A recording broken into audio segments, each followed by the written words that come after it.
احمد رضا فاضل بریلوی رضی اللہ تعالیٰ عنہ ملفوظات احمد رضا میں موجود ہے یہ بات.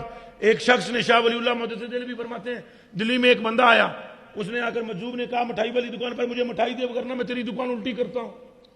یہ اعلیٰ حضرت کی بات لکھی ہوئی ہے. اس دکان والے نے بولا دفع ہو, نہیں دیتا. اس نے کہا میں تجھے کہہ رہا ہوں مٹھائی دے, میں دکان الٹی کرتا ہوں. پھر اس نے کہا دفع ہو, میں نہیں دیتا.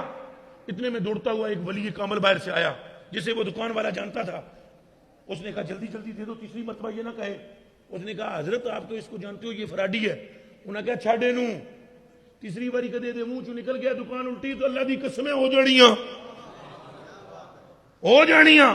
اس نے کہا حضور آپ کو نہیں پتا یہ ٹھگ ہے. انہوں نے کہا چھوڑ اس بات کو, ٹھگ ٹھگ کی رٹ لگائی ہوئی ہے. یہ کامل نہیں تھا, اگر ہوتا تو پہلی مرتبہ الٹی ہو جاتی. اس کا پیر بھی کامل نہیں تھا, اگر ہوتا تو دوسری مرتبہ الٹی ہو جاتی. تیسرے درجے کے پیر نے لنگوٹ کس لیے کھڑا ہو گیا ہے اور وہ اس کی طرف دیکھ رہا ہے کہ یہ منہ سے نکالے اور میں جا کر دکان الٹی کروں, میرا سلسلہ بدنام ہو رہا ہے.